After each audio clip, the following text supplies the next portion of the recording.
First thing that I want to touch upon is genome sequencing. See, genome sequencing has been in the news for quite some time. Fine. Genome sequencing, we had a READ project starting International Genome Sequencing READ project, which started in the year 1919. It was completed in the year 2003. So by then only people there was consciousness about reading the base pairs that make up the DNA. Fine. We'll talk about all of the developments, how what is being done. But genome sequencing is a single term, which means that you have to read the base pairs of any doctors we have in our batch. Anyone? Any doctors? No one. Anyone who's a medical doctor, MBBS? No. Okay, okay. We'll continue then. If someone is there, you can raise your hand. We can have an in-depth discussion also. Like any medical doctor, no. Okay, okay. We'll continue with genome sequencing. Fine. Genome sequencing is generally what? It's generally that there is a DNA. Fine. As we all know, DNA is a double helical structure. It has a double helical structure, and there are base pairs. The base pairs are attracted to each other by hydrogen bonds. These are hydrogen bonds. Fine. In this double helix. So these are base pairs, adenine, guanine, thymine, cytosine, A, T, CG. These are base pairs that are arranged in a DNA molecule. Fine. This arrangement of the base pairs in a DNA molecule is just a second. I'll admit someone. Okay. Yeah. So the arrangement of the base pairs in a DNA molecule is what gives expression to genes. We'll talk about it. I'm just giving a brief overview. Fine. So ATCG, in ATTA, this kind of arrangement of bases, nitrogenous bases are there, which are joined to each other by hydrogen bonds, which actually gives expression. A large arrangement of this actually gives expression to some character, and that character is what we call expression of this gene. Fine. Expression of the gene.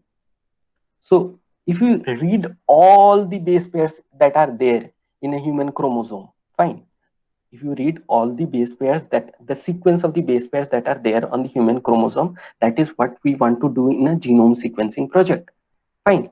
So genome sequencing project, actually the read version of genome sequencing project started in 1990, and then it finished in 2003. Now what we are doing a write project. We want to actually write a human DNA or any other DNA. We want to write. Okay. We want to actually make an organism that we want an organism of some kind. Okay. Some specific eye color, some specific ear length, some specific hair number of hairs. So that kind of organism we want to make. So that is why we want to establish a project which we are working on, is a human genome write project. We actually want to write the DNA of a organism. Fine. So that is why. What is genome sequencing? The basic thing about genome sequencing is that it is basically reading of the sequence of the base pairs that are arranged in a DNA molecule. Fine. So there are several projects that are being carried out even in India. We know human genome projects such as Genome India project, Genome India uh, project. There is an Indigen project also, Indigen project. So these kinds of projects are running in India, and obviously this will be the future of healthcare sector in India, where there will be targeted healthcare system which will actually try to correct different types of diseases. Fine. There are also rare diseases, we call it genetic disorders. We'll try to correct those genetic disorders also by these projects such as Human Genome Project, right? Fine. So basically we'll now try to delve deep into it, say what is this genome and how are the chromosomes arranged, and what is the basic thing that makes up a human cell. Fine. We'll delve deep into it so that we understand the relatively current developments, such as development of a vaccine or a development of the rapid antigen test or the reverse transcriptase polymerase chain reaction tests. So what are these? Okay, what are we actually targeting? We'll try to decode every single thing in the next few hour, like next hour or so. Okay, so we'll start. What is a chromosome? Fine. First of all, we need to know the basics. What is a chromosome? Okay, we all have learned that human beings have 46 chromosomes, 23 that gets added from each parent. Okay, actually what happens is that in a human cell nucleus, what you find is that DNA is actually coiled in some this kind of structure. It is actually coiled in this kind of structure. When this coiling of structures happen, actually it is the basic structure in how it exists. Fine. This coiled structure of chromosome is actually known as chromatids.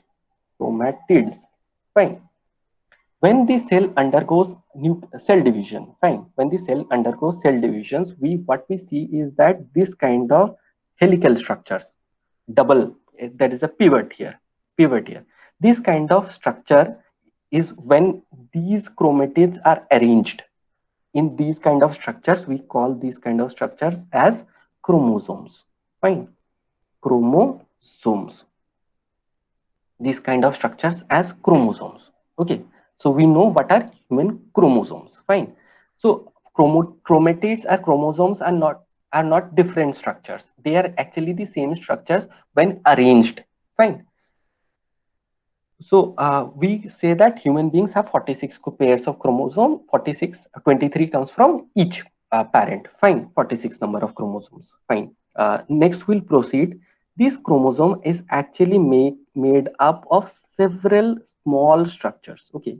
If we take this on a bigger scale, I'll say this structure, say this part, or say this part. Okay. So these parts gives expression to human character, human physical attributes.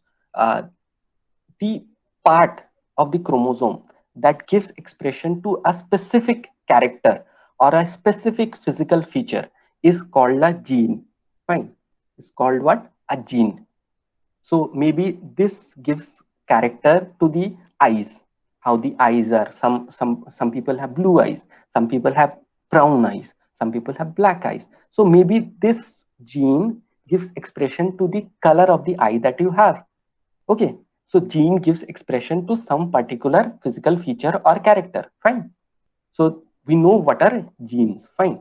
Now genes are made up of what? If you go deep into it, what are genes made up of?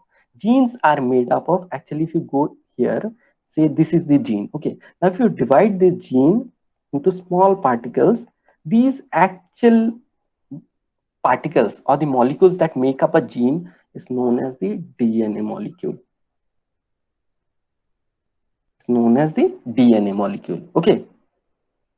So we have come across what? First, we have come across chromatids. Chromatids are actually haphazard, arranged in a haphazard manner. If you arrange them, if the cell arranges it at the time of cell division, at that time they are called as chromosomes. Fine. Chromosomes are further subdivided into character giving parts. These character giving parts are called genes, and genes are made up of molecules known as DNA molecules. Okay, fine. We have come till here. DNA molecules. Fine. After that, see, DNA molecule. You have to know till here. DNA molecules. Okay. So human beings. Let's come here. What are human beings? Human beings are made up of what type of cells? Eukaryotic cells. Eukaryotic cells. There is another type of cells known as the prokaryotic cells. Actually, the main difference between a prokaryotic cell and a eukaryotic cell is that in a eukaryotic cell, the nucleus or the other parts are actually enclosed in some membranous structure. Okay, if you take expression to it, say nucleus is arranged in a plastic bag. Okay, membranous structure. That kind of structure is actually present in a eukaryotic cell. In a prokaryotic cell, there is no membranous structure. You will see the genetic material being arranged in a haphazard manner in the cell plasma. Fine. So that is the main difference between a prokaryotic cell and a eukaryotic cell. So we know human beings are made up of eukaryotic cells. Fine. So that is why what we have, you have an outer membrane. You have a membrane that delimits the structure within the cell. If you take this as a human cell, what you have is that there is a cell membrane here. If you have a nucleus, there is a nuclear membrane here. So these are arranged within some membranes. Okay, fine. So we have come till here. After that, we have talked about eukaryotic cell and prokaryotic cell. Fine. So in eukaryotic cell, I have already told you that in eukaryotic cell there is extensive compartmentalization of the cytoplasm. That means they are arranged in some specific structures. Okay, they are enclosed in some membranes. Fine. So I'll if you need, I'll just give you something. Wait, just a second. I'll have taken some pictures. Okay, is this picture visible to you? Is this picture visible to you? Yes, sir. Yes. Okay. Yes. Okay. Okay. I'll just zoom it in. This is a basic, typical human cell. Okay.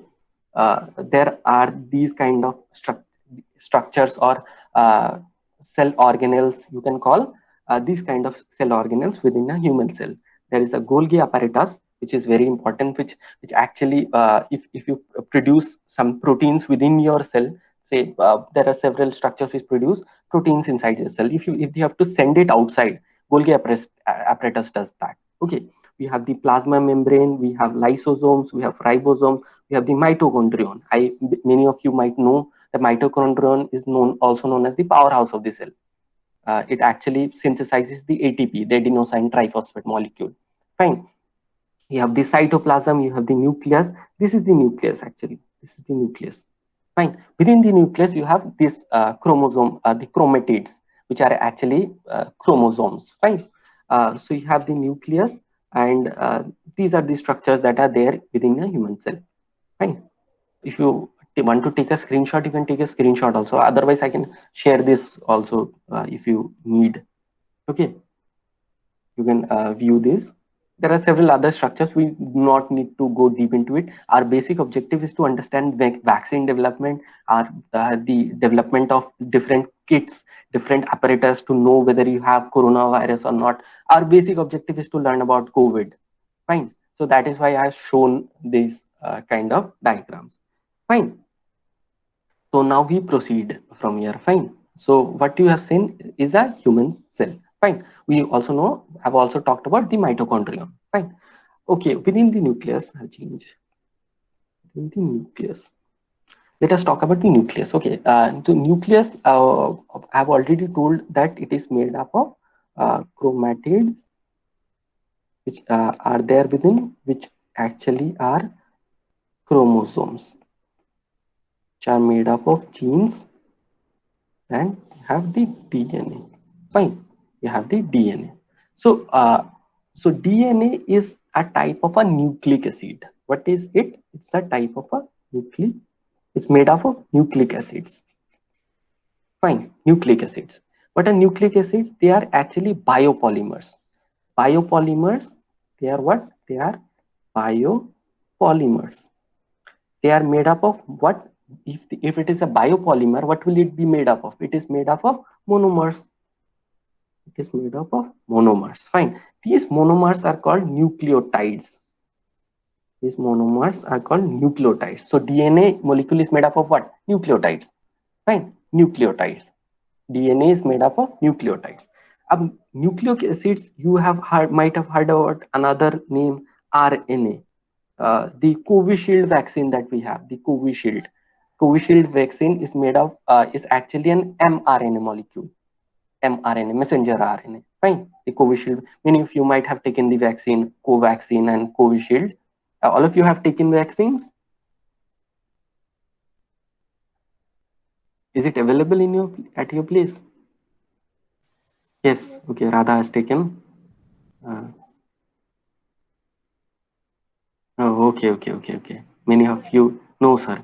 Please take vaccines. They are actually, if you say, one thing I want to highlight, if India faces a human development challenge in the 21st century, from 2020 onwards, the vaccination will be the largest challenge that India faces India has to vaccinate all its population, say at least 70% of the population.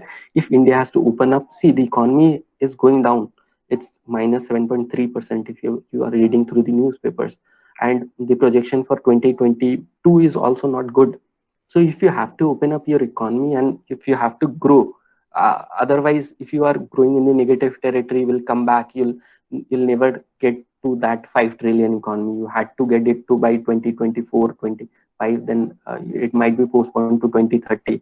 And many of you might have heard about those terms, middle income trap and all. So India is getting engaged on this middle income trap. If India has to be a economic powerhouse, it has to grow. And if it has to grow, it has to vaccinate all its population. That is the need of the hour. So the government is trying. Government has told that okay, we'll vaccinate at least the required number by the end of the year. Let's see how the vaccination drive goes on. We'll see that. Okay.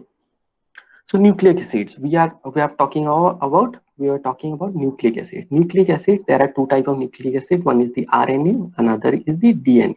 One is the deoxyribonucleic acid, the DNA, the deoxyribonucleic acid, and the ribonucleic acid or the RNA molecule. Fine.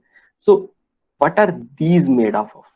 If DNA and RNA are there, what are they made up of? I've already told you they are made up of nucleotides.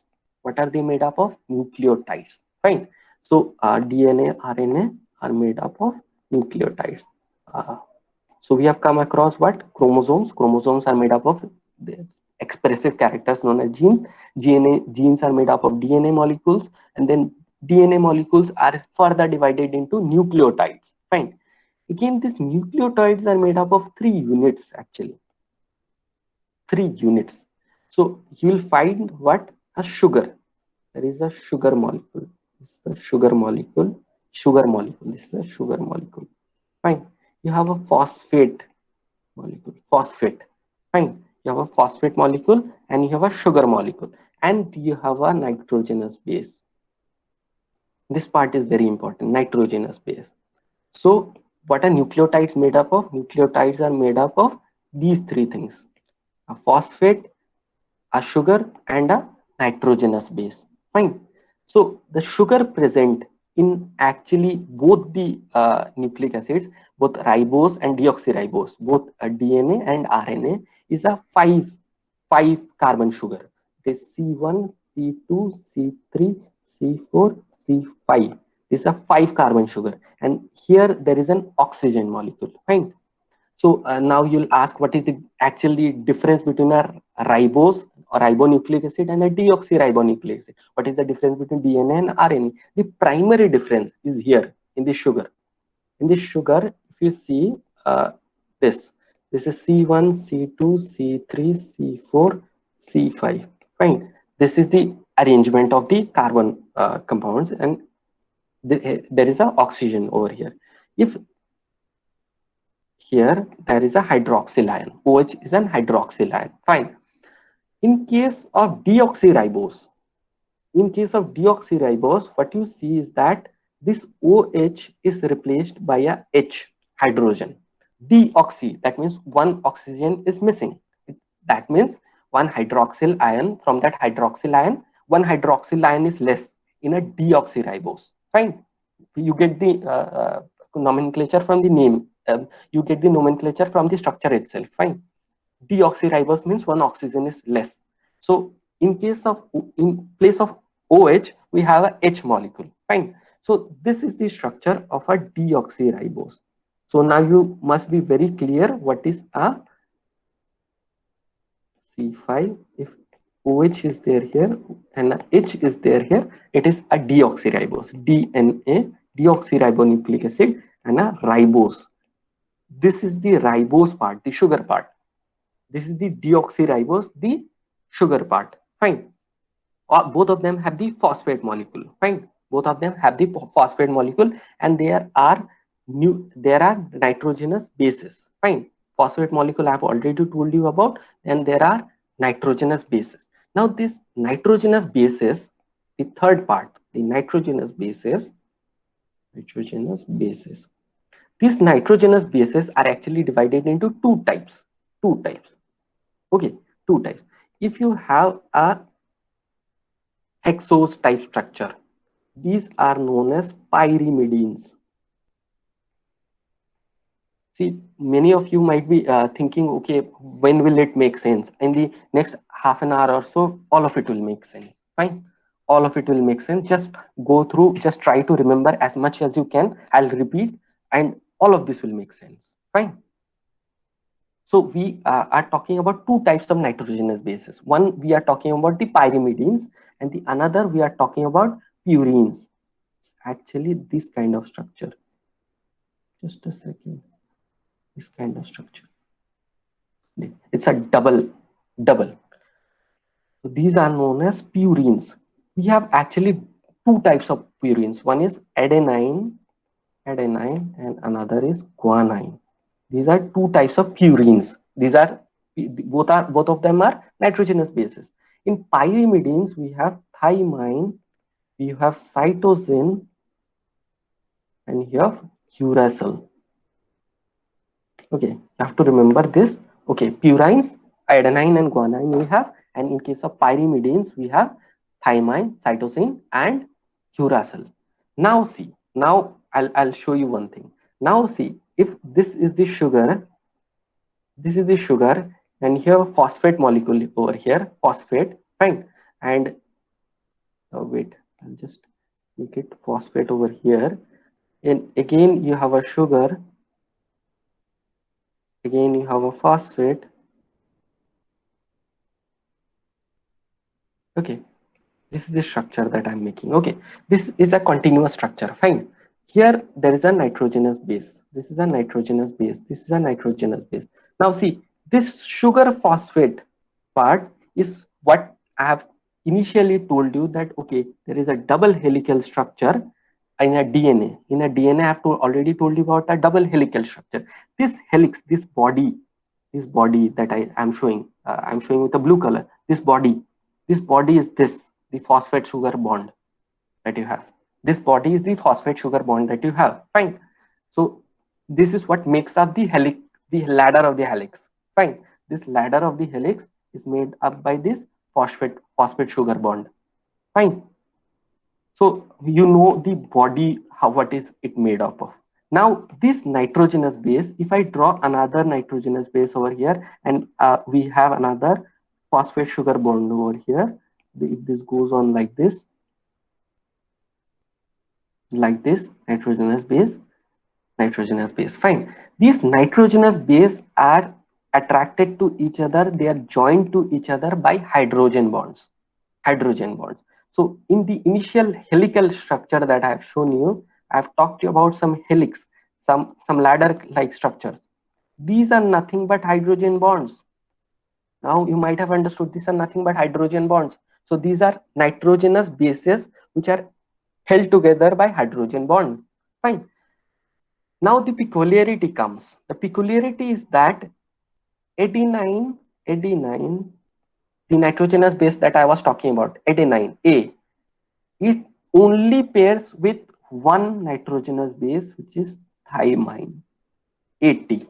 So all the pairing where you find A, you'll find the next pair is T. If you see here T, next pair will be A. There is no other change. Fine. So now you see A, T, T, A. One interesting thing will occur over here. And C, cytosine only pairs up with guanine. Fine. So if you see C over here, you will automatically know that there is G over here. Fine. And if you see G over here, you'll automatically know that there is C over here. So this is how the nitrogenous bases are actually how they work. Fine.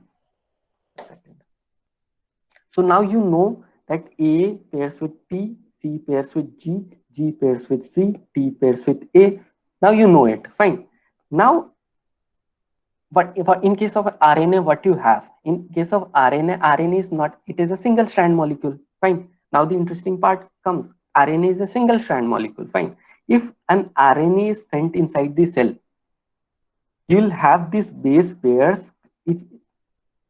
if you have, in case of RNA, say this is A, this is G, this is C, automatically what will attach here? If the cell produces some more nitrogenous bases, what will automatically attach over here? T. What will automatically attach over here? C. What will automatically attach over here? G. Fine. So see, if the cell is allowed, if the cell is allowed to interact with an RNA molecule, what will happen? Transcription happens by itself. Transcription happens by itself because you already know this. When you know one part, you know the other part also. So this is a very important component in the transcription phase of a cell. Fine. So in case of, we'll talk about CRISPR also, CRISPR technology. So in CRISPR technology also, this kind of technology is used. That is why I have taken some time to explain you what is it actually. Fine. We'll talk about CRISPR, see how easy it is to understand CRISPR. So now we know what is this ATCG and how the sugar phosphate bond is structured. Fine. Now we know. Now if we see any kind of helical structure, we know it is the double helical structure is known as the DNA. I'll draw it in a much better way. It's actually like this. DNA, we know it's a ladder-like structure. We know these are nitrogenous bases that are attached to each other. We know this is a sugar phosphate bond. We know this is a sugar phosphate backbone. Fine. Now, this is a DNA molecule. This is a DNA molecule. If this kind of DNA molecule are arranged, say this way, lots of DNA molecule are arranged. Fine. We have the ladder, we have the ladders, we have the ladders. In this kind of a molecule where lots of DNA molecules are there, they give expression to particular character.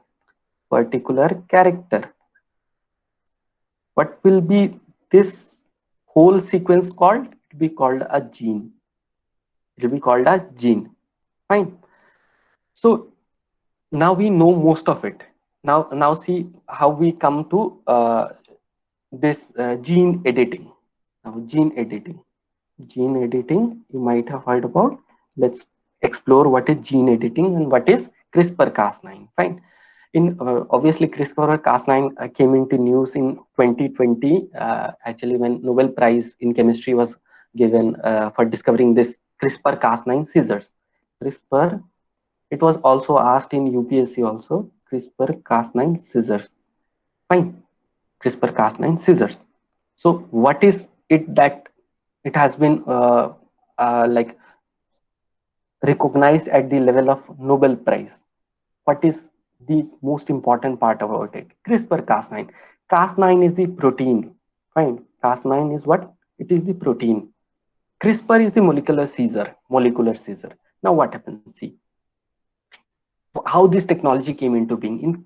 This technology came into being seeing the working of a bacterial cell. Okay, bacterial cell, bacteria. What happens in a bacterial cell? Sometimes in a bacterial cell, there is a cell membrane. We know there will be a cell membrane. The viral cell comes and attaches at some specific receptor. Fine. Some specific receptor. This is in line with what we have in COVID also. COVID, you know, there is a spike protein. Which comes and attaches to specific molecules which are found in where? In the lungs, in the intestine. These are places where you find those specific molecules where the spike protein of the COVID virus can attach.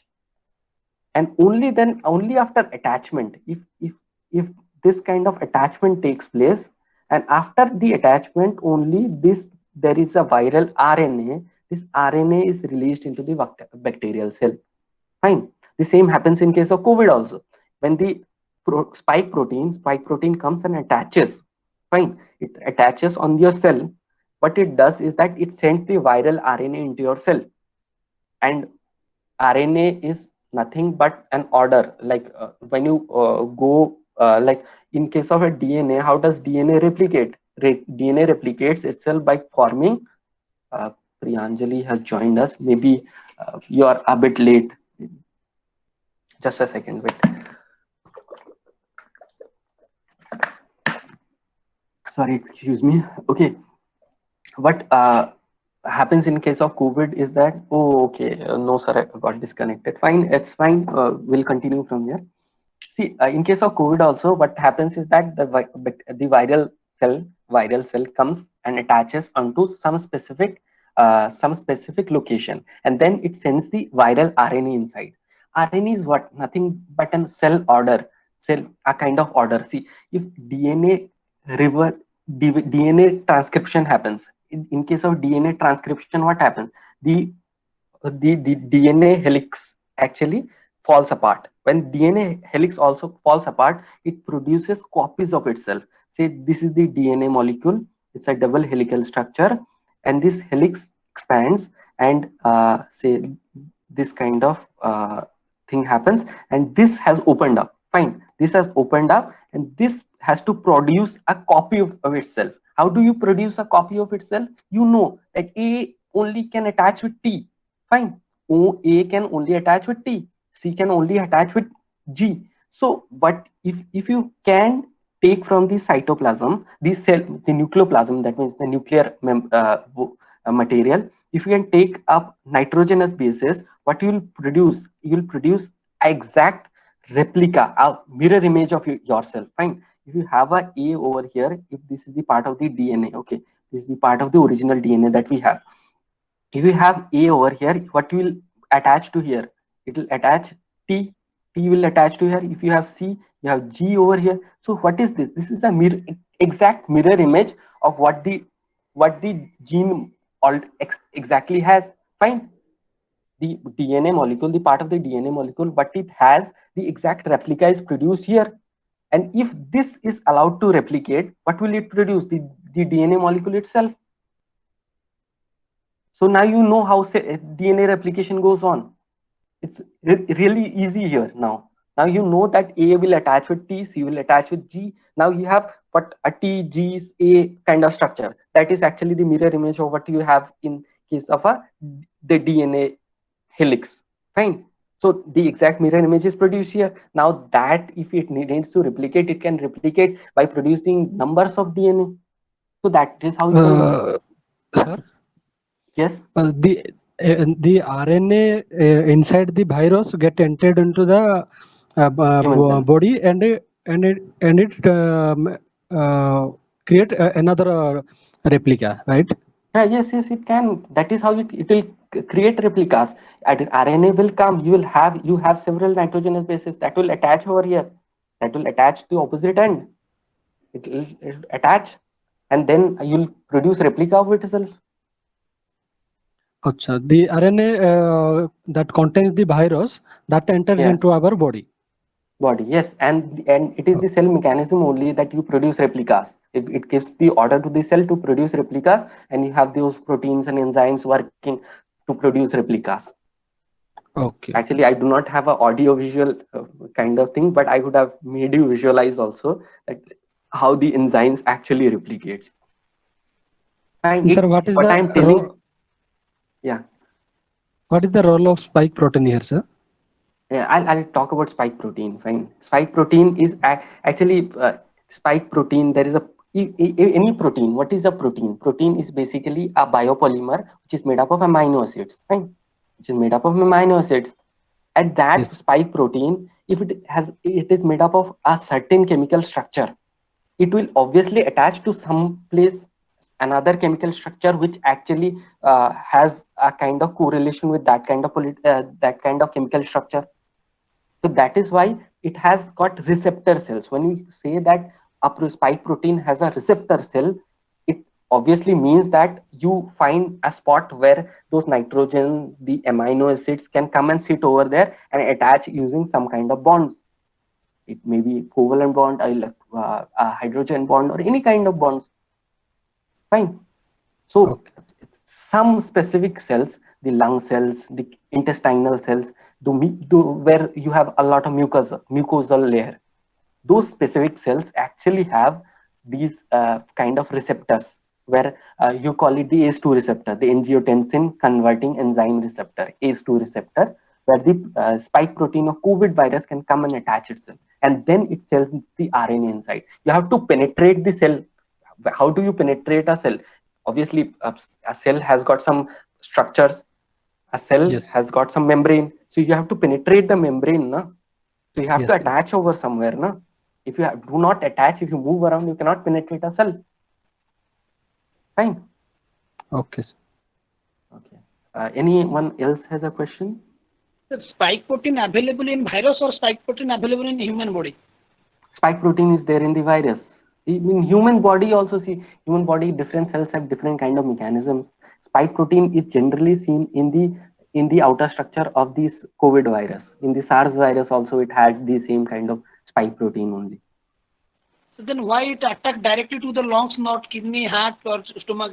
See, you need a receptor, na? You need a receptor. You need that spike protein to come over and attach over somewhere, na? Some specific cells in our body has that receptor, the ACE2 receptor, which the spike protein needs to attach to our cells. Okay. Means that Okay. spike protein has to choose our lungs to be attached there and to affect our body. Yes, because our lung cells, because the mucosal cells, the lung cells have those kind of receptors.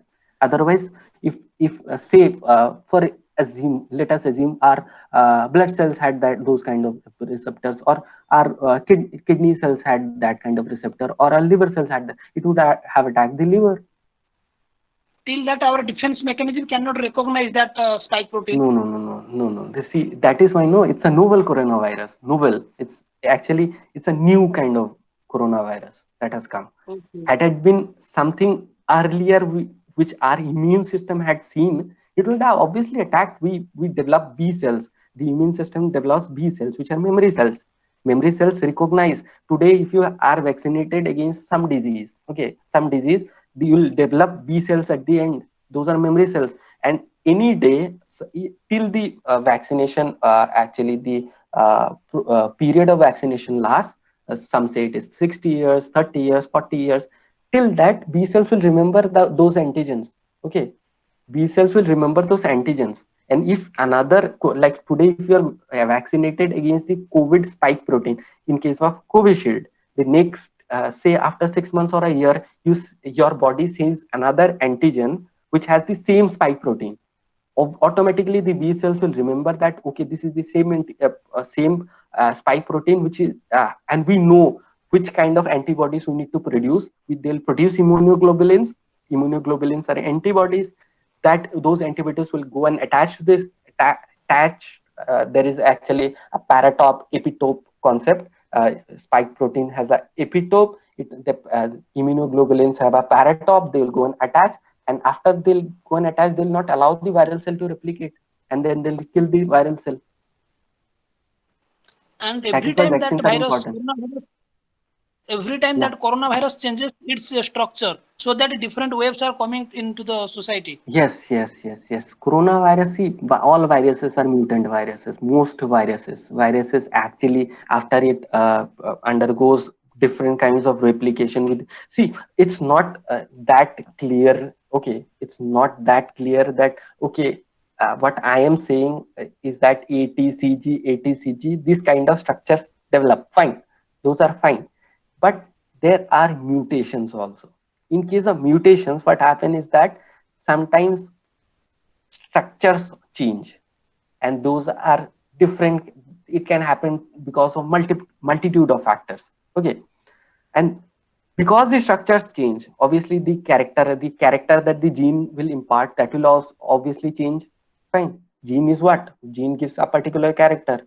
Fine. This spike protein of COVID, this is actually much contagious in comparison to the SARS virus that we had in 2003. Much more contagious. If you go near a COVID patient, you'll have COVID. It is so contagious. So viruses do undergo mutations. That is actually a reality. So you cannot say that, okay, we will not have a mutant in the third wave or the fourth wave, whichever wave you say, you can have a mutant. That's perfectly fine. Virus will mutate. That's for sure. Right, mutate means the order of ATG etc. are Yes, yes, changing. yes, yes, yes, yes. The genetic structure will change. If the genetic structure changes, what happens? You'll have what? You'll give expression to new kind of things. Okay. Now, if I change the DNA, which gives say lots of hair to you, fine, lots of hair to you. If I change that, you might not have hair. Sorry, but that's a crude example. But genetic mutations happen in that way. Sir, another doubt. The Mhm. spike, if we destroy the spike protein over the cell membrane of the virus, then Mhm. the RNA inside the virus cannot penetrate in our body, Yes, spike right? protein. See, that is what we are doing. That is the antibodies that you have. Even you might have heard about the new monoclonal antibody that you have. The Cipla is making. It's actually transferred a technology transformation from Roche.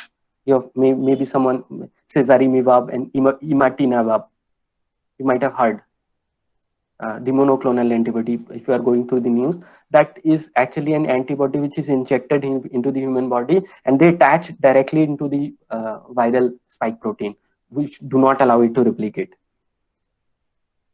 And that is how you kill that virus. At the end of the day, it's your immune system which will work. Okay, but you need time. Your immune system needs time, and for that 7-8 days you get the fever and all kinds of symptoms that you have. And in those 7-8 days they come and infect your lungs, they damage the lung cells, they do a hell lot of activities. If the Okay, sir. if Actually, Yeah. RNA present inside the virus and Hmm. spike protein is outer layer of that virus. Oh, yes, yes, yes, the viral, I'll draw that for you. Yeah, this is actually the outer layer of the virus. Fine. So there are several other proteins also. I'm not talking about. There are E proteins. There are S proteins. We'll need to have a very detailed lecture on that. E proteins. There are some spike proteins that we are targeting, which actually looks in this way. That is why this structure actually looks like the corona of the sun. That is why they call it the coronavirus. Fine. So there are spike proteins here. So this outer membrane is made of a fatty layer. It's a fatty layer. That is why most of you people recommend that, okay, you need to wash your hands with soap. Soap dissolves fats. Okay, that is why if you use soap, surf, or any other thing, what it does, it destroys this fatty layer, and it moves viral RNAs inside, and it Then, uh, then sir, yes. RNA may be present at which place in that virus RNA is present within this enclosed layer, within no? this. Within Okay, here, okay. here is the viral RNA. Once the spike protein goes and attaches to your cell, it this way is used by the viral RNA to deposit the viral RNA inside your cell, and If after that, we yours, if yeah. we destroy the spike protein, then RNA cannot If you penetrate in our body. what we do is that immunoglobulins, IgG, IgM, these are what these come and attach to spike protein like this. It's a epitope paratope concept. Will Those are long concepts. Epitope paratope. This comes and attaches over here, and when it attaches over here, the antibody, it does not allow the virus to attach to any human cell. And if it does not allow it to attach to any human cell, how will it replicate? It cannot replicate. Virus is a dead cell. It's dead. It's not. It does not have anything. Once it goes inside your human body, then only it replicates. It uses the cell mechanism of your own body to replicate, because we have the cell have those characteristics of cell division, cell replication. All those features are used by the virus to replicate itself. So it cannot, like, if you see one viral RNA is there on the computer of yours, that cannot replicate unless and until it goes inside the human cell. Fine. We will continue Okay, sir. from. Okay. So Thank you. yes, anyone? Okay. We'll continue then. So we are talking about this CRISPR-Cas9 technology. Okay, CRISPR-Cas9. Now, see, the viral RNA goes inside. So what the bacteria saw is that a viral RNA is inside. Fine, viral RNA is inside. What we need is a kind of a molecular mechanism so that we can deactivate this RNA molecule. Fine. We want to deactivate the viral RNA molecule. Otherwise, the viral RNA molecule will use the bacterial cell to replicate itself, and there will be lots of virus. So what the bacteria did is that bacteria released a RNA molecule, two RNA molecule actually. Two RNA molecule was released by the bacterial cell. Okay. What this two RNA molecule did is that they attached with a protein. This kind, I'll draw over here. Okay. This is a kind of a protein. Fine. This is a protein that was released, and the viral RNA, the RNA that the bacteria released, is attached to this protein. Fine. Attached to this protein, and this RNA, one of the RNA had the same structure as one part of the viral RNA. Okay. Say this viral RNA had A, T, C, A, T, this kind of structure. Fine. This bacteria released one RNA which actually is this. Okay, this is what the bacteria released, and because of this, when the protein will come near the virus, what will happen? This RNA molecule will go and attach over here. Will it not do? It will obviously attach over here, and when this RNA molecule attaches over here, this molecule used to cut this RNA in two specific positions. So this cutting mechanism is actually a cutting mechanism of molecular scissor. It's a molecular scissor. Okay, we do not need to go in deep into how molecular scissors work, but remember one thing: it cuts at those positions which this guide RNA shows. Guide RNA. This is actually known as the guiding RNA. When this guiding RNA goes and attaches it to the viral portion, the molecular scissors go over there, and it cuts at those specific locations. Now, if this is the viral RNA, and if it is cut over here, what will happen? Obviously, it cannot perform those functions that it used to perform, and this viral RNA becomes deactivated. So this is the same mechanism that is used in a CRISPR-Cas9 technology. CRISPR is the molecular scissor, Cas9 is the protein. Fine. So we know what is how a CRISPR-Cas9 technology works. Fine. So now scientists are thinking, we know about what is CRISPR-Cas9. We know we can cut at exact locations. Okay, we can cut at exact locations. Say this is the single strand of a DNA. I've removed another strand. I'll say this is one strand. Now we have a mechanism called CRISPR-Cas9 which we can use to cut at specific location. Now see, if this is a human DNA. Now if this is a human DNA, fine. Now human DNA, and some people have genetic disorders. You might have heard about Down syndrome. Those kind of genetic disorders are there. So, and people have genetic diseases also. Some people do not. There are lots of genetic diseases. Fine. Now, if we know, if through the Human Genome Read project, and Write project, if we know that, okay, this is the human genome, this part gives expression to eye color, this part gives expression to human height, this part gives expression to human speech. If we know this is what we are trying to know in Human Genome Read plus Write project. We want to know what is the exact character. Even in Cas9 also we are trying. Okay, Cas9, what scientists are doing is that they are taking up a DNA, they are cutting it here. Okay, if it is cut over here, this part of the genome will not show any expression. And if this part does not show any expression, some kind of physical attribute will happen these are not experiments done on humans. They are taking rats and all those kind of DNA to perform those experiments. Okay, this DNA is cut over here. So obviously we might see that the rat cannot see cannot see. We are assuming that this is happening. Okay.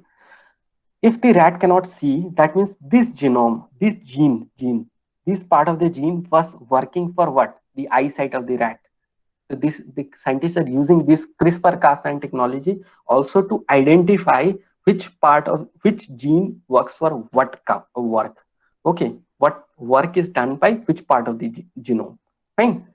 So CRISPR technology is also used here. CRISPR technology is also being used to cut at specific locations. So say this part of this gene is in disorder. Okay, it does not work. So what they are trying to do, the scientists are trying to do, is that they want to cut this genome here, and they want to replace this gene with a working gene. This is the next project that they have. They want to add a working gene so that the genetic disorder is removed. Fine. So CRISPR-Cas9 will also be used in creating those, you might have heard those terms, designer babies and all. So CRISPR-Cas9 technology will also be used there. Now, I think you have understood what is CRISPR-Cas9 technology. Fine. Any questions on CRISPR-Cas9?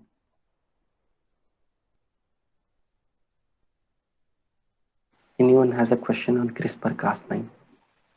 Sir, this CRISPR-Cas9 technology can be used to remove the genetical disease in human being in the future.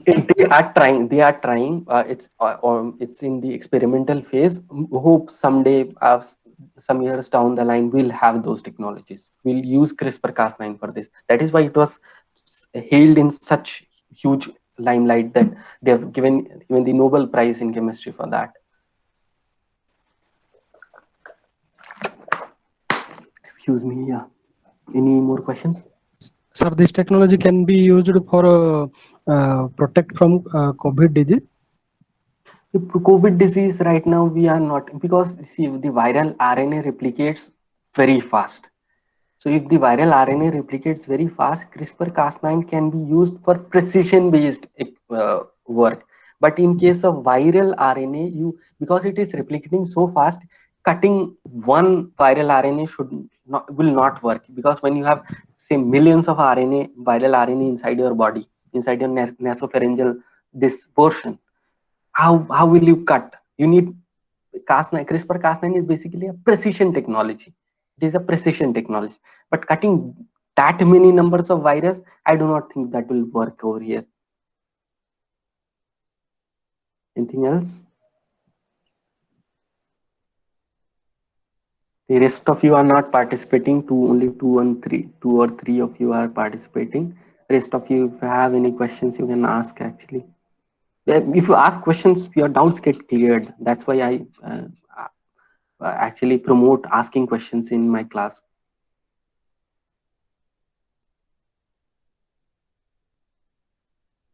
Anyone else? If no one else has a question, we'll continue then. Okay, we'll continue. Fine. Okay, let's come across some terms that are there in the news nowadays, which might come in the exams because they have been repeatedly used in the last year. Last year has been a COVID year, from March 2020 to now almost June 2021. More than 15 months, it has been COVID only. So one number you might have come across is the reproduction number, R0.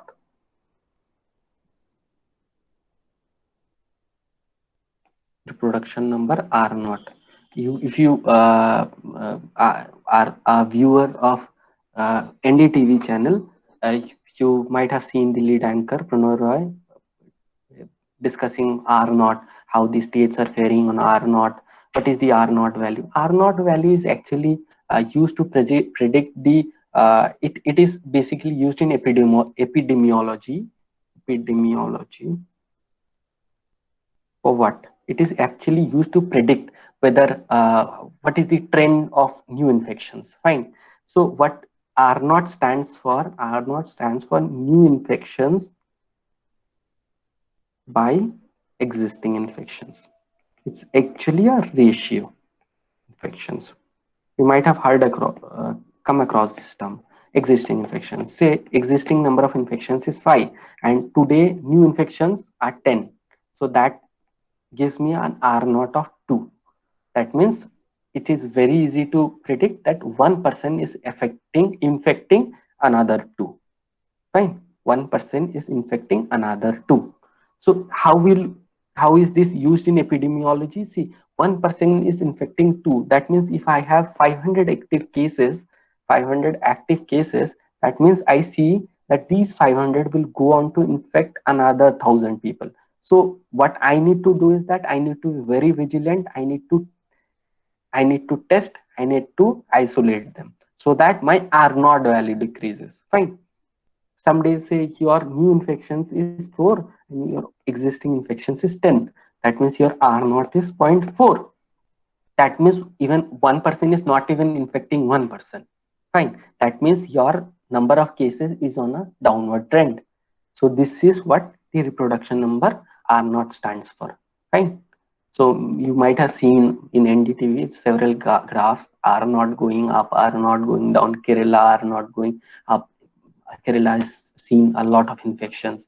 Maharashtra has seen a lot of infections. So uh, those states have higher R naught numbers. Fine. So reproduction number is one number that you might have heard about. Incubation period. You might have heard about another term, incubation period.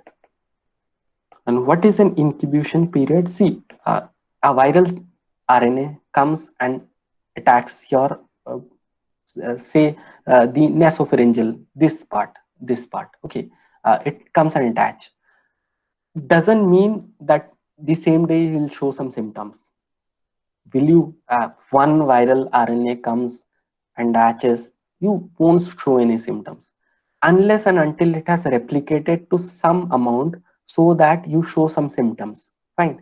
So a virus also needs some time to replicate itself. It's not such that now you inhale a virus and it already starts it's working. Yes, it starts its working, but from 1 to 2, 2 to 4, 4 to 8, those are small numbers. Okay. So incubation period, what we say, the doctors also say that it is 2 to 14 days. That means by 2 days, some people show symptoms right second day itself, some people show symptoms, do not say symptoms till the 14th day. So incubation period is basically the period where the virus starts replicating in huge numbers. Fine. So this is one another term that you might have come across. Okay, next what we'll do is that we'll learn about this diagnosis tests, how COVID is diagnosed. Fine. So you might have heard about this term, the serological tests. Serological tests. One test which actually dominated last year was the antibody test.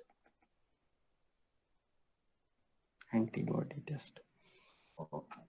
See, antibody test is nothing. It's a small test where you try to see the number of antibodies that your body has produced against the antigen. Antigen is the virus itself. Antigen is the virus. Okay. Now, antigen enters your body. What will be the immune response? The immune response, first of all, the macrophage will come, then T cell, the B cell, all the immune cells will come, neutrophils, lymphocytes. You might have heard about across those terms. All of it will come and it will trigger an immune response. Immune response, whenever you trigger an immune response, your body produces antibodies, immunoglobulins, antibodies, immunoglobulins.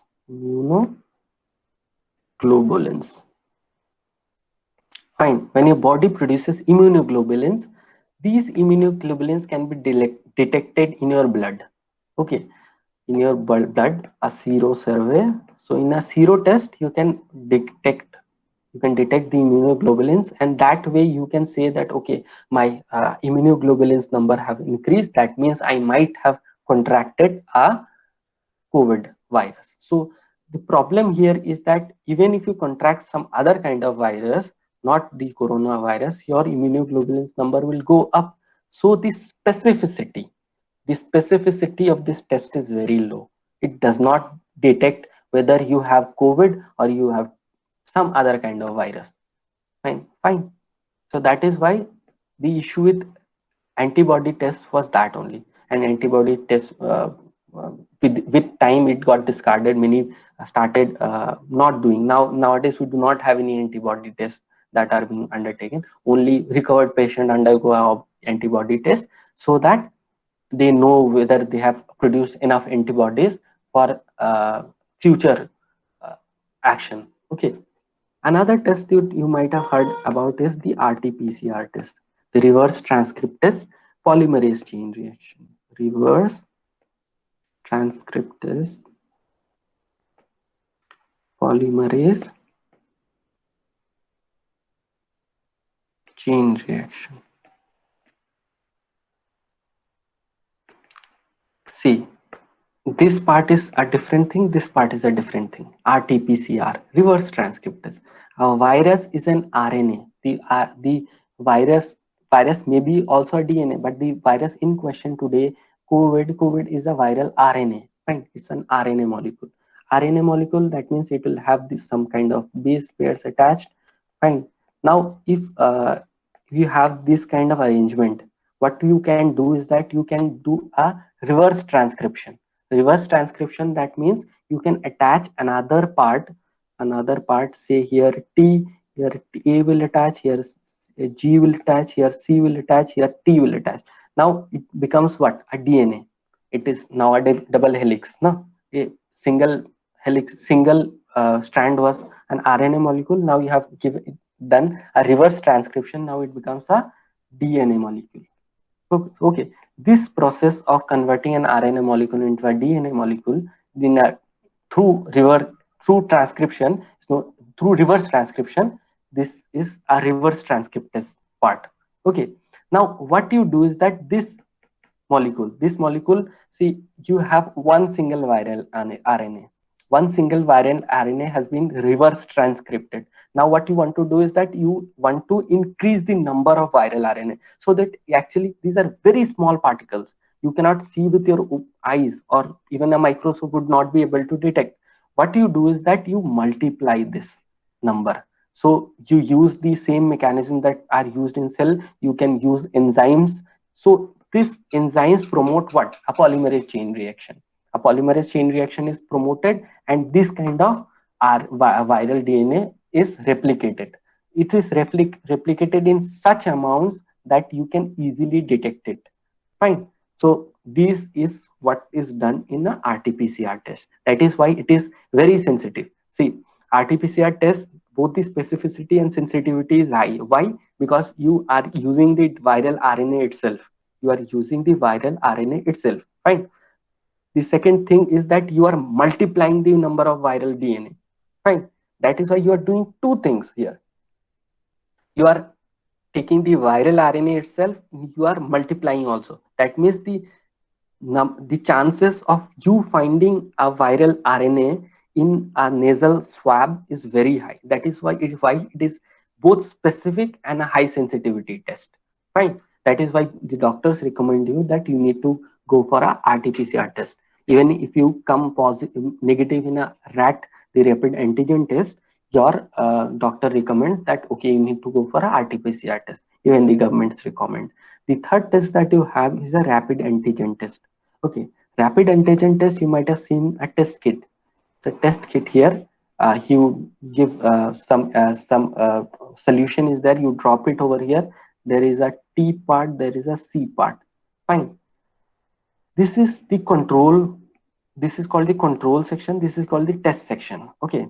What you have when you take a nasal swab, you'll have the viral antigen. You'll have the viral antigen. Now, what you have done is that you have placed some antibodies, which attaches specifically to the viral RNA, viral spike protein. Fine. Now you have an antigen, you have a spike protein here. You know that this antibody is highly specific about attaching onto the spike protein of the virus. These antibodies you place over here. These antibodies you place over here. So when the test passes through this way, what will happen? There will be an antigen antibody interaction, and if there is an antigen antibody interaction, what happens? Your test result will show a colored portion over here. Fine. And if it does not show a test line, that means you are negative. Fine. So it is basically uses the antibodies, which you also call the monoclonal antibodies, is used in this section. The problem with a rat test is that, see, you are using antibodies, fine, good. That means your specificities should be high. You should be able to detect whether it is a coronavirus, novel coronavirus, or some other virus. You should be able to detect. But the problem is that there is no multiplication. That means if you have one viral RNA, or two viral RNA, five viral RNA, your antibodies might not be able to detect. See, there are some antibodies, so there are small amount of viral RNA. They might not interact and pass through. Fine. That is why the sensitivity is a bit of an issue here. Fine. The sensitivity is a bit of an issue over here because you do not replicate it in numbers. In a RT-PCR test, what you do is that you replicate it in large numbers that you can easily see that, okay, this is the viral RNA. You use a marker, biomarker, and then fluorescence come. You know that, okay, this is the viral RNA. We know. Fine. In a rat, if the viral load is high, in your nasopharyngeal swab, then it detects. Otherwise, it does not detect. That is why people say that the gold standard of COVID test is again the RT-PCR test. Fine. So we have talked about the diagnosis part of it. Fine. The last part we'll talk about is the vaccines part. Vaccines. Sir? Okay. Yes. In case of malaria, there are 2 to 3 lines are coming. Hmm. Now, what is the significance of that lines? Yeah, I need to see that test. I haven't seen the malaria test. I haven't done it myself. So I have done this test. So I'm telling. I'll see that. I'll reply to you. Okay. What is the exact component? Because several test kits have different kind of interpretations. Okay. Without seeing it, it will not be possible for me to explain. Okay, that this is the molecule exactly present. Fine. I'll see the malarial test and then I'll tell you. Anything else regarding to RT-PCR or rat or antibody tests? These are the 3 tests that are available in the market, and most of the people are undergoing these tests only. Sir, one doubt is there. Yes, Prabhakar. Is there any specific antibody for COVID virus? Yes, that is why you have those. Your body is producing those. That is why you are able to counter the COVID virus. Otherwise, okay, had your body not produced antibodies against those COVID, like why had you promoted the plasma test, plasma transfer? Because you thought, okay, some people say X, Y, or Z has countered that virus, so his plasma must have those antibodies which can be used for countering the virus. Fine, that is why you did plasma test, plasma transfers. But again, what happened with plasma transfers is that those titrations, the amount of antibodies that you have, and the complications also, that actually outweighed the benefits. That is why plasma has now been removed from the recommended list of AIMS and WHO also. Yes? Sir, means if we get the positive rapid antigen test, that means that person is positively affected by the corona, no other disease like typhoid or malaria. Rat is mostly specific. It's highly specific rat. If it is positive, you can. I cannot say with 100% accuracy that, see, there are interactions which cannot be explained. Okay, because we are explaining science. In science, nothing is absolute. Everything is relative. 85%, 90%. We talk in terms of percentages. Fine, and 80% is a high number. Fine. So if a rat shows positive, mostly if you do RT-PCR, you'll find that you are positive. Okay. Okay, sir. Sir, in RT-PCR test, how the RNA are increasing there for EG test? You use a lot of enzymes. See, in cell replication also, within your cell, the enzymes are produced. Enzymes are there to replicate the viral these strands. So the same kinds of enzymes are used externally. If you use those enzymes, obviously, replication can happen. Oh, okay, okay. Yeah. Anything else? Okay, we'll continue with the vaccines part. See, vaccines, there are two. Generally, I'll not explain all those types of vaccines that we have. You can have different kinds of vaccines. But in India, what you have seen is two types of vaccines. One is the Covaxin, and then there is the Covishield. Right now, Covaxin and the Covishield. Seen Covaxin, which has been developed by Bharat Biotech. Bharat Biotech. You might be asked this question also. Prepare. Uh, who prepares what? Covishield is the Serum Institute. This has been a technology transformation from AstraZeneca. AstraZeneca. Fine.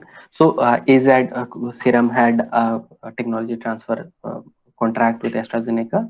So they are producing the Covishield. Covaxin is Bharat Biotech plus ICMR, Indian Council of Medical Research. That ICMR and Bharat Biotech has developed the Covaxin. What is the main difference between these type of vaccines? The vaccine Covaxin. How many of you have given Covaxin? Anyone who has given Covaxin? Who has taken Covaxin? Oh, Daisy has taken Covaxin.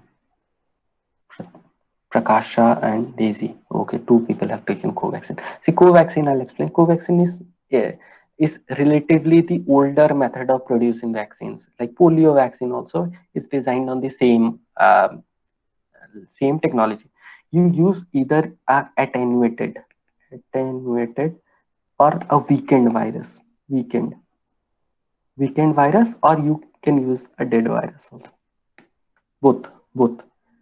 So what you do here is that you insert a weakened virus into your body to allow your body, because it is weakened, it does not have those uh, genetic powers to replicate very fast. Okay, you attenuate that. You actually give some other kinds of enzymes also, so that it cannot actually replicate that fast. So when it cannot replicate fast, your body immune system has enough time. When your body has enough time to actually recognize the antigen, develop antibodies, and then kill the virus. Fine. So this is the technology that is used in Covaxin. It is actually an attenuated or a weakened virus. You push it inside your body. Your body takes time, some 3 days, 5 days, 7 days, and the body, because it is a weakened virus. Even in polio also we use attenuated. Some you might have heard about the polio derived, the vaccine derived virus, vaccine derived disease, polio. In case of someone took a polio vaccine and he had and got those polio disease also, because not always you have attenuated and weakened virus working in these exact mechanism that we intend it to, or sometimes the immune system of our body is so weak that it takes a lot of time in, and by that time the virus does a lot of damage. So here mostly we use a attenuated or a weakened virus, so that our body has enough time to produce an immune response to it. Okay, so this is the older method of producing viruses, which Covaxin or the Indian Council of Medical Research, they have used it. Okay, this has been used across diseases: measles, rubella, tuberculosis, rotavirus. Even Bharat Biotech is producing this rotavirus vaccine also, which has been approved by WHO. Okay. In case of Covishield, Covishield is actually using the newer technology of producing vaccines. What they have done is that they have taken the viral RNA. Fine. They have taken the viral RNA and they have actually figured out that which part of the viral RNA produces those spike proteins. Fine. Which part of the, see, what is the function of a RNA or a DNA? There are specific parts. I've already told you, if the whole genome is this much, there are specific parts which gives expression to specific characters. Fine. So if this part gives expression to the to the coronal spike protein that you see on the virus. So the scientists have figured out, okay, this part produces the spike proteins. Fine. So what they have done is that they have removed this part from the virus. They have removed the part from the virus. Now what they are doing is that they are injecting this part into your cell, into your muscles, into your cell. So when this part is injected inside your cell, what will happen? They'll produce only spike proteins. It will not produce the other impacts. It will not replicate. It will replicate. It will not attack these cells because you do not have a RNA replication. RNA replication is not happening. Only the spike protein replication is happening. Right? When the spike protein replication is happening, your body will have lots of spike proteins. Only the proteins. Only the proteins. Now, because you have a lot of spike proteins, this body, your immune system will recognize them as what? Antigens. They'll recognize them as antigens, and when they recognize themselves as antigens, what the body will do, it will undertake an immune response, and when it undertakes an immune response, what will happen? Their antibodies will be formed. So next time what happens, next time a viral RNA, the COVID viral RNA enters the whole COVID virus, the COVID virus enters, your body already knows that these are the spike proteins that we need to attack. So when it sees the spike protein, it comes and attacks. These antibodies comes and attack these spike proteins. And when it attacks those spike proteins, because you already have memory cells, B cells, you already have developed B cells. That is why they say even after taking a vaccine, you need around 28 days to develop some kind of antibodies. So when antibodies have been developed, what will it do? It will clearly recognize, okay, this is the spike protein that had come inside last time also. This is an antigen, we need to attack it. So the body will produce antibodies which will come and engulf it, and it will not allow to replicate. That is how you counter the coronavirus infection, with the help of a vaccine. So this is what Covishield is doing. Fine. Fine. Yes, sir. Okay. So this is what we have described in detail about COVID, the biotechnology, genome sequencing, CRISPR, and these are the basic. If you understand this much basic, I don't think biotechnology will be tough for you. Stem cells and all those are very easy concepts. Okay, and if COVID, because it has been there for the last 1 year, I think COVID might be asked in any of the state service exam or the UPSC exam. It should be asked because we had so much of COVID. Fine. So have you understood this? How was it? It was good understanding. Cell Yes, sir. science and all. Interesting. Interesting. Cell science. Sir, if sir, Yes, one question, sir. Prabhakar. Yes, yes. Sir, if we in Covaxin, if you use the older technology to inject the dead body, then why it took so much time to develop that vaccine? See, it's you need to attenuate it. Attenuating it is not easy actually. It's not that okay. You cannot risk. Okay, if you insert a live virus inside your body, what will happen? It will replicate so much that okay, you cannot. Your body immune system will be overwhelmed. Many times you might have heard about terms called as cytokine storm. In case of COVID, seventh, eighth day, ninth days, there is a cytokine storm in case of COVID. So you cannot take a risk. You need to attenuate it, and attenuating it is not easy. You have to see the genetic expressions, how the virus expresses itself. And until and unless you know how the virus expresses itself, you cannot find, okay, it's not like that we cannot, it's not that easy that you weaken a virus, insert it inside. You have to see the genetic expressions. Genetic expressions are very hard to find, and it takes a lot of time. You need to do a lot of experiments into it. I call it the older technology because the same method was used in the production of other vaccines also. Okay. Okay. Anyone else? Meena Khosla, Salvation, Sucharita, Daisy, Ankita, okay, else, okay, Sheetal, Prakasha. Anyone else? Anyone else has a question? Did you understand? I'll ask that question. Did you understand all of it?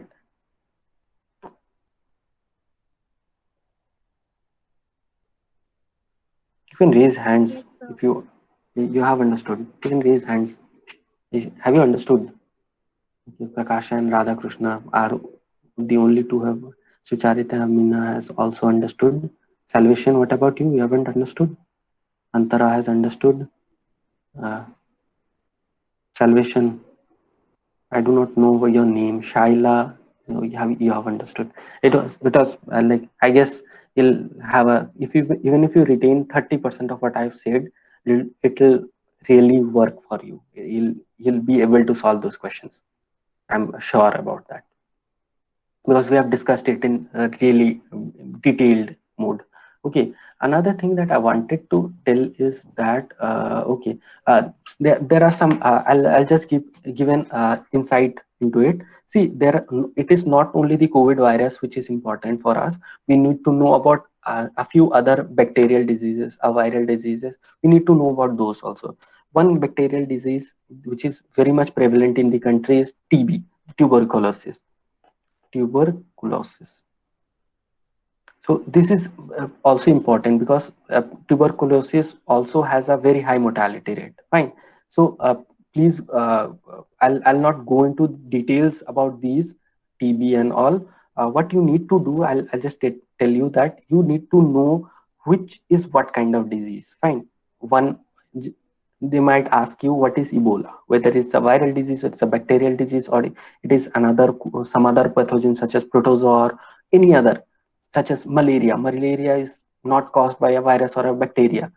So you need to know what is the type, exact type, because since 2013-14, when the UPSC changed the pattern, they have asked one or two questions here and there. You need to know the exact causing mechanism of that disease. I cannot predict which disease they'll ask, but you need to know. You go through these Ebola, Japanese encephalitis, then tuberculosis. These are the diseases that you need to know. Okay, because in TB we have a lot of programs. One is a Nikshay program. If you have gone through the current affairs segment, there is a Nikshay program. Then there is a WHO NTB program. There is a strategy. Even in India also has a strategy to remove TB. Nikshay is a portal for TB patients for online notification. Then we have different kinds of TB disease. There are multi-drug resistant TB, extremely drug resistant XDR, MDR. So a bit about that TB virus, because it's caused by a bacteria. You need to know.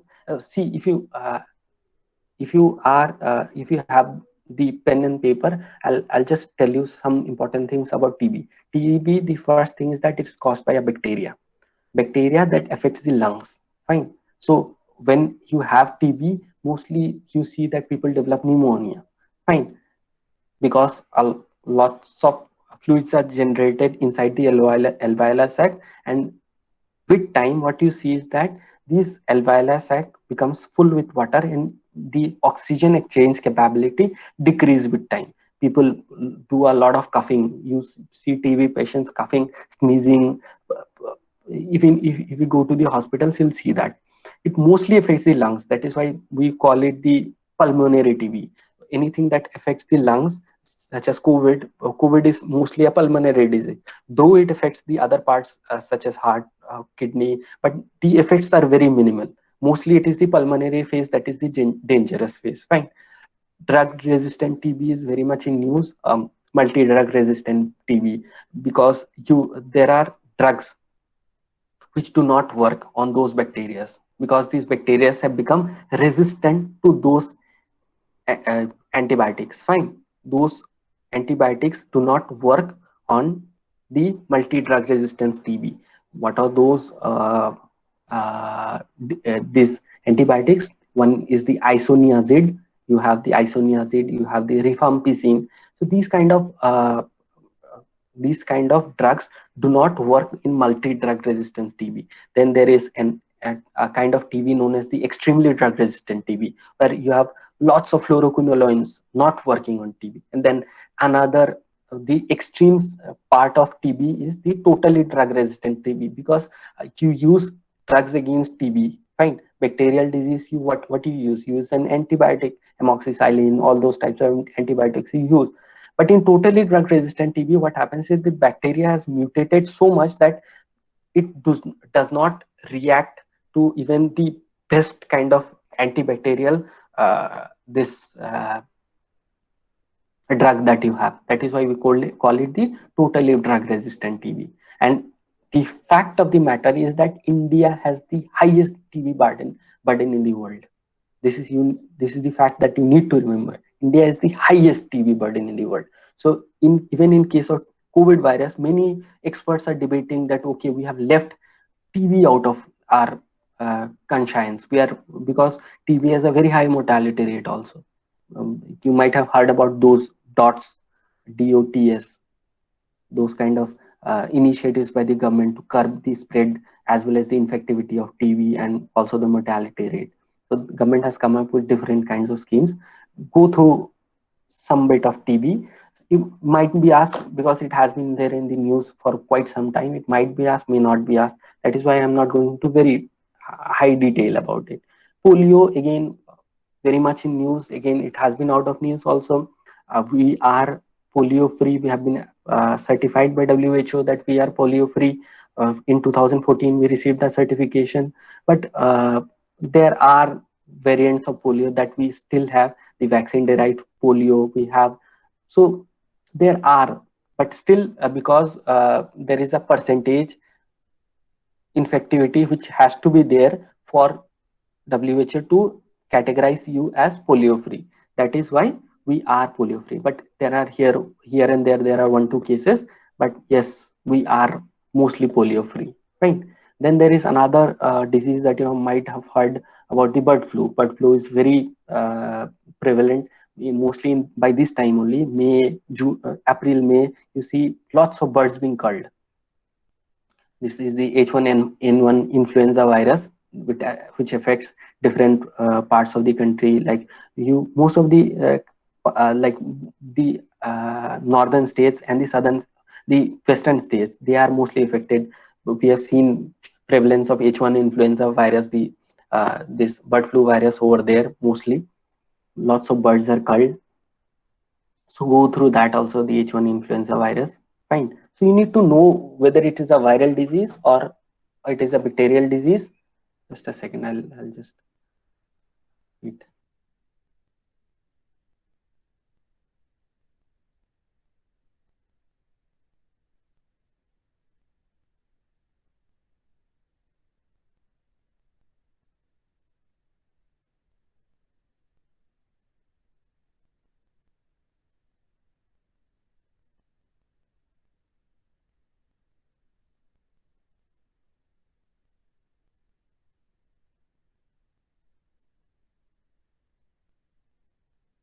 Sorry.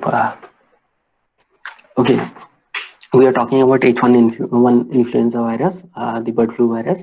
So bird flu virus, you need to know what is it, whether it's a viral disease or a bacterial disease, and which part is more affected, and what is actually the government steps that the government is taking to curb this kind of diseases. Fine. So even you need to go through those H1N1. You need to go through AIDS also, though AIDS has been controlled to a huge extent, but you need to go through AIDS also, and other diseases such as malaria and all. But see, malaria has been there for like quite some time. So again, but still you need to go through it. Fine. And also there is another time called as antimicrobial resistance, AMR. Try to see to it.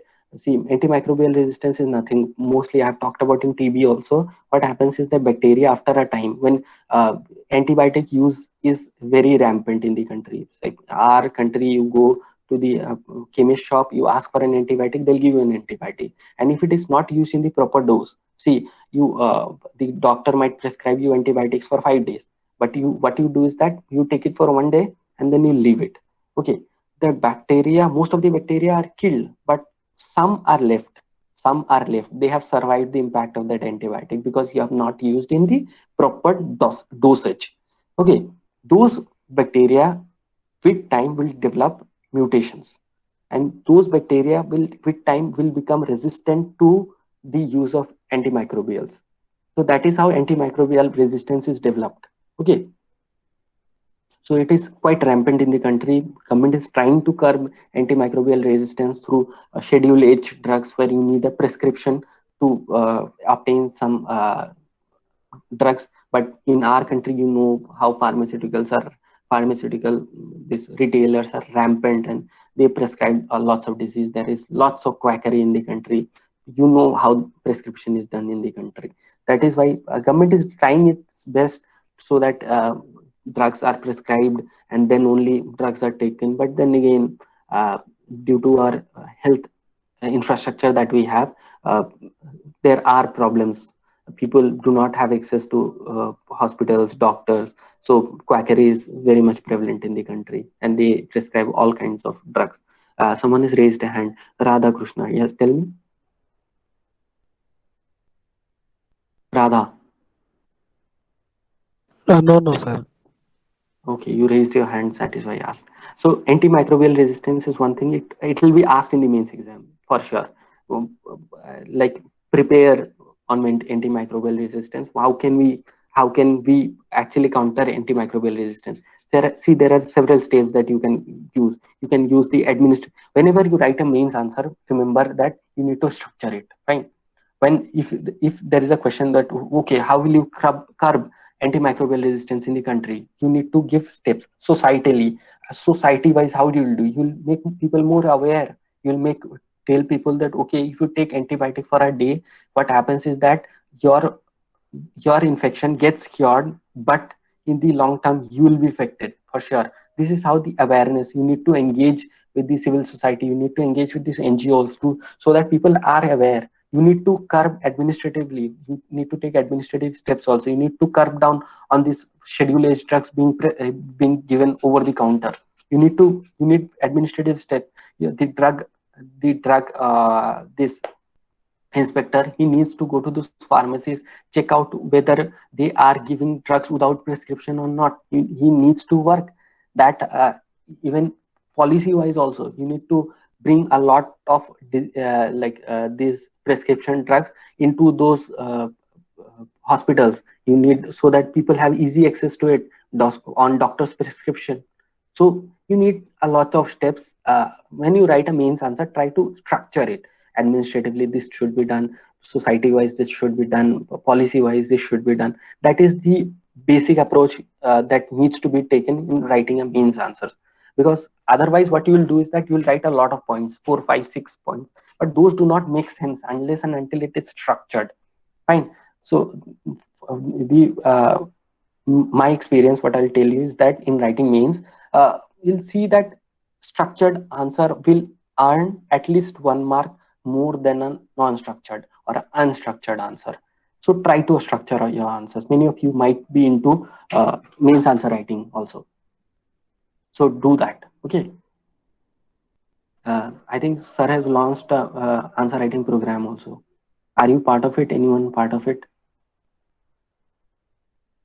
No. I think Shankar Ray sir has started a answer writing program also.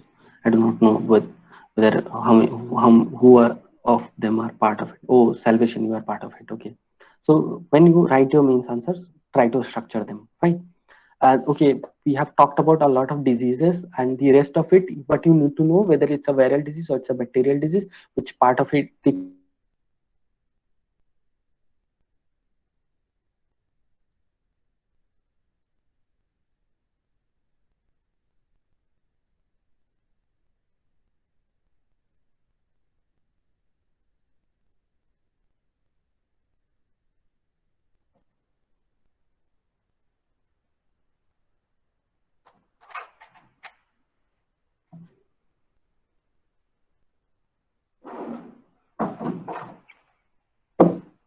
hello.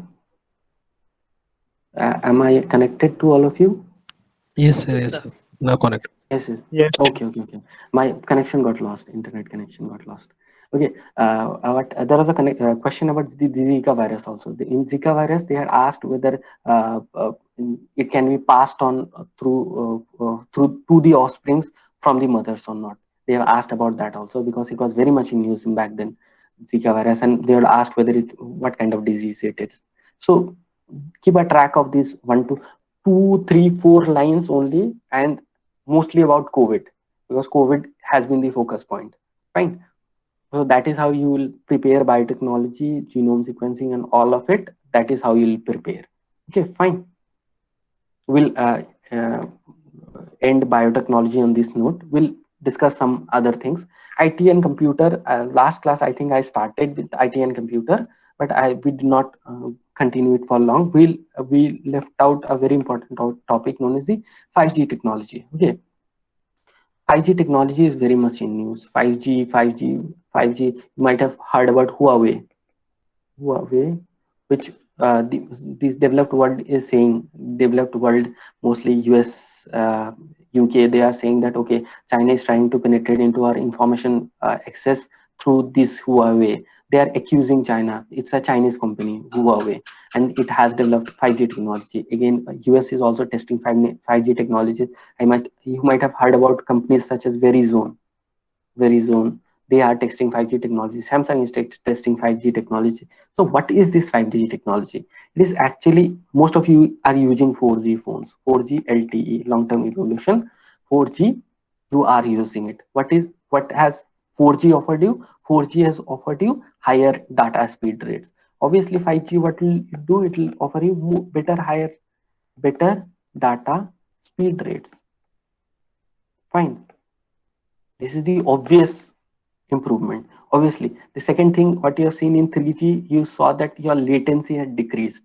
Latency, the connection speed had decreased. Now in 5G, what will happen? It will be ultra low. Okay. And then again, 5G, obviously the connection speeds will increase. When as the connection speeds increase, what are the benefits that you see? You'll see that okay, driverless cars. So in driverless cars, what happens is that you operate driverless cars operate on its own using the internet. Fine, using the internet. So you need very fast internet, because when you are driving at 60 kilometers an hour, you need to make decisions which are very fast. So otherwise you'll crash, obviously. So for that you need ultra low latency connections. So 5G provides that. It provides very high data speeds. Obviously, that is why driverless cars will get a boost. Then again, Internet of Things, IoT. Internet of Things is nothing but uh, basically you might have heard, you might have seen also those lights carrying Wi-Fi. They are operated by internet. Your AC having Wi-Fi connected to the internet. You have a mobile where you can use all of it using internet. So these are Internet of Things. Fine. Very easy term. Internet of Things means things having connected to the internet. Everything is connected to the internet. Even your door lock is connected to the internet. What you do is that you're driving back on your car, and when you reach the basement, you use your mobile, unlock the door of your home. So your door lock is connected to the internet. Even your AC is connected to the internet. You use your AC across. So your CCTV is connected to the internet. So all of these are connected to the internet. These are known as in the Internet of Things. So when so many high number of goods or services are connected to the internet, what will happen? You need data speeds, very high data speeds for all these to have that much room. Nowadays only many of you might be experiencing that with very high number of 4G users, your data speeds have dropped. So when your data speeds have dropped, you need bigger spectrum. So in 5G, what you use that in case of spectrum, till now we used up to 6 gigahertz. This is the highest that we used in around 4G technology. Now what in 5G we will use up to 30, 6 to 30. This is the spectrum that we'll use. Okay, obviously with higher frequency, because these are higher frequencies waves. Fine. When with higher frequency, what happens? You need more energy.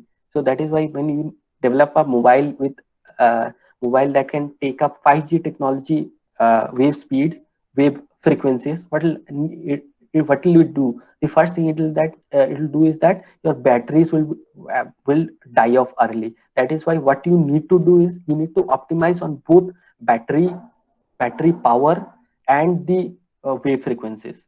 So that is the technology that you need to develop. Fine. So these are high frequency wavelengths. See, 6 gigahertz is very high frequency wavelength. So when you use high frequency wavelengths, one thing that happens with frequency is that if it is high frequency, high amount of data can be sent across. Fine.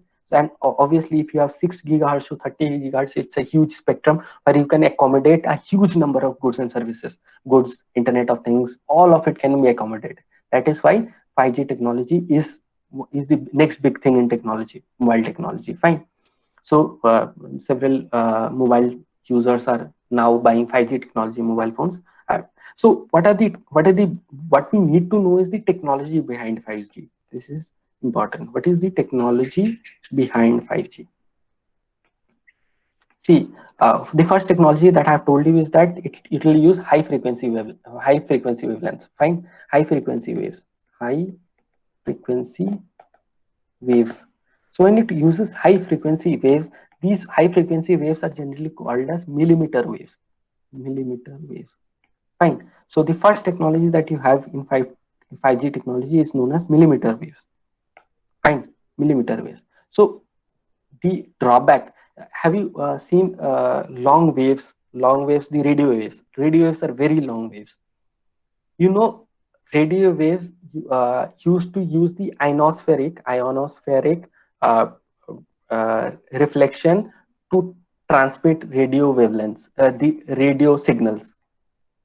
The earlier version of radios that we had in our homes did not use satellite technology or any other technology. It used the ionospheric reflection for radios to transmit.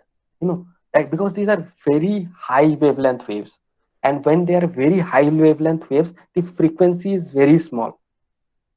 The frequency is very small. Wavelength 1 by lambda. You know, frequency is equal to 1 by lambda. So if wavelength is high, frequency will be low. If it is low frequency, that means very small amount of data can be sent across. Fine. That is why these large wavelength waves you did not dissipate into the atmosphere. That is why you used to go across large distances. But here, in case of 5G technology, what we'll use millimeter waves, and these millimeter waves are very high frequency waves. And high frequency waves, the problem with high frequency waves is that it will not travel large distances. And when it does not travel large distances, what you need high number of mobile towers. Okay, so you need what? Small cells. In 4G, you might have seen it has come across the number of mobile towers lot many more had to be set up. In case of 5G, more has to be set up. You'll see when 5G is rampant across your city, you'll see that 5G towers, small cells are there on most buildings. 2-3 buildings across, you'll see one 5G small cell that is placed. Fine. So these are the two important technology that are used in 5G. Another technology that is used is known as MIMO. It is the massive multi-user MIMO. That means multiple input, multiple output. In case of 4G, what we had is that the number of input output are transponders. Input output, the number was less. Here we are using massive MIMO, massive. So the number of input output nodes that you will have in 5G will be very large. That is why what will have the number of interactions will increase. And if number of interaction increase, this what will happen? You can accommodate a large number of users. Fine. So massive MIMO will accommodate a large number of users. Large in the sense that it will accommodate 22 times the number of 4G nodes that you have. If number of 4G users that can be accommodated is 10 in 4G between two towers, now you can accommodate 22 into 10, almost 220. That is why it will give a huge boost to Internet of Things. Fine. So these are the technologies that will be used. Another technology is known as beamforming. beamforming. So in case of millimeter waves, what I have already told you is that it dissipates in the environment. So if so that is why you are using small cells. Here another innovation has been done is that beam forming has taken place. So in case of beam forming, earlier what used to happen is that if this is the main nodal point, okay, from here dissipation of data used to take place, or dissipation of electrical signals used to take place. Okay, now electrical signals will not be dissipated in all directions. Now they will use focused beam forming technologies. Beam forming technologies which will be focused towards your mobile or any other device that you are using 5G. It will be focused onto your beam. It will be a focused beam onto your device. That is, in that way, what will happen? The data speeds will increase. It will not be dissipated into the surroundings. It will be focused. So beamforming technology is another technology that will be used. So these might be asked as a multiple choice question that okay, what are the technologies that will be used in 5G? So they'll ask beamforming, MIMO, multiple input, multiple output, small cells, millimeter waves. If you have, your option will be all of the above.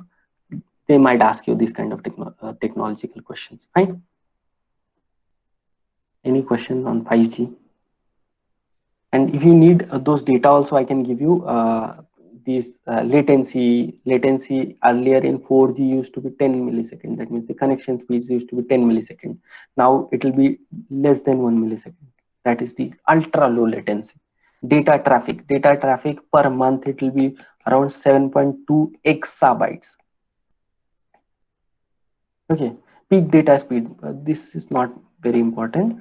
Data speeds, peak data speeds will be close to 20 GB per second. In case of 4G, we had 1 GB per second. In case of 5G, we'll have peak data speeds of 20 GB per second. Again, I have already told you about available spectrum, number of users. Obviously, number of users will increase. This is the data speed that they are trying to achieve, 20 GB per second. You can download, like if you have to download a movie, you can download it within under a second, 20 GB per second.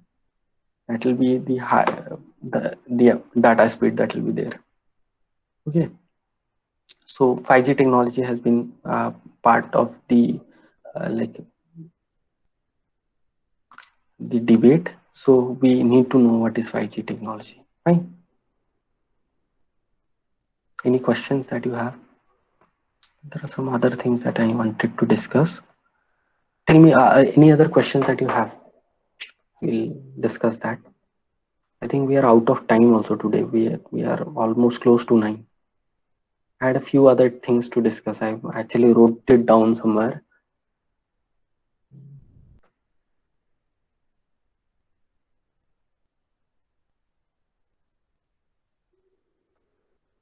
Anything you tell me. If you have something else, we'll discuss that. Because yes, Shaila, you have something. You raised your hand. No, sir. Yeah, actually, I had written a few things here which I wanted to discuss, but we are almost out of time.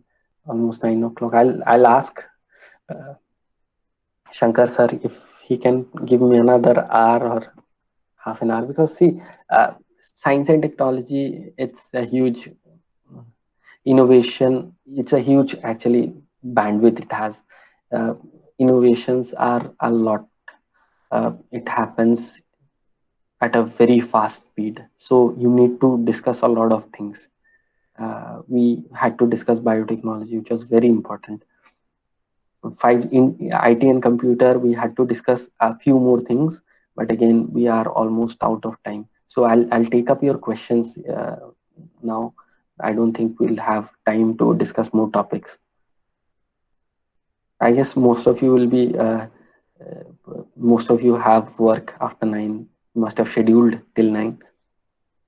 I'll ask next time for a half an hour extension. Tell me any other questions that you have.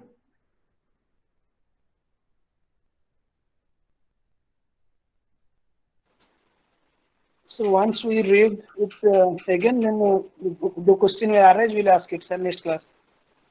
Yes.